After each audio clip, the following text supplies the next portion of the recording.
భూమి మీద జరిగే యుద్ధం ఒకలా ఉంటుంది, సముద్రం మీద మొదలయ్యే యుద్ధం ఇంకోలా ఉంటుంది. ఎందుకంటే భూమి మీద కాల్పులు వినిపిస్తే ఒక దేశం మాత్రమే వింటుంది. అదే సముద్రంలో వాణిజ్య మార్గం మూసుకుపోతే ప్రపంచ ఆర్థిక వ్యవస్థ మొత్తం ఆ శబ్దాన్ని వింటుంది. కొద్ది నెలల నుంచి హర్ముజ్ జలసంధి కారణంగా ప్రపంచం టెన్షన్ పడుతోంది. ఇప్పుడు అదే తరహా భయం మరో సముద్రం వైపు నెమ్మదిగా పాకుతోంది.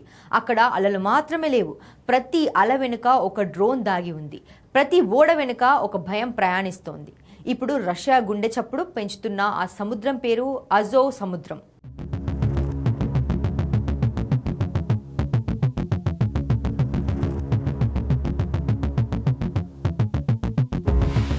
ఇప్పటి వరకు ఈ సముద్రం రష్యాకు అత్యంత సురక్షిత ప్రాంతం.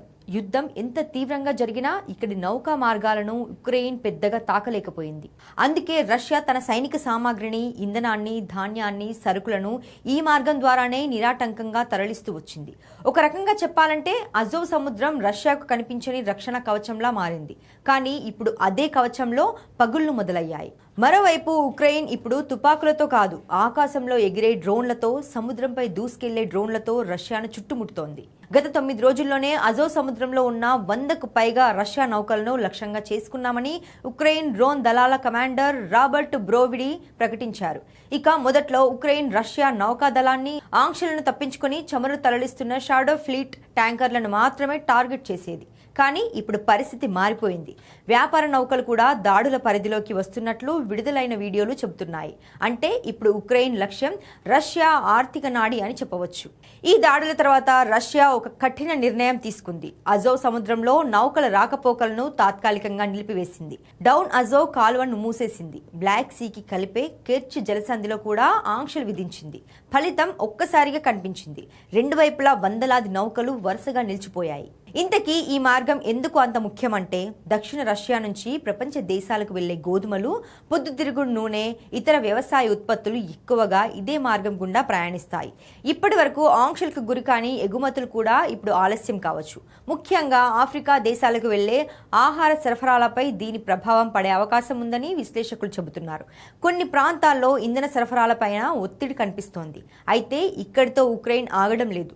సముద్ర మార్గాలే కాదు, క్రిమియాను రష్యాతో కలిపే వంతెనలు, రైల్వే మార్గాలు, రవాణా వ్యవస్థలను కూడా వరుసగా లక్ష్యంగా చేసుకుంటోంది. అంటే రష్యా సైన్యానికి ఆయుధాలు చేరే దారినే కత్తిరించే వ్యూహం అమలు చేస్తోంది.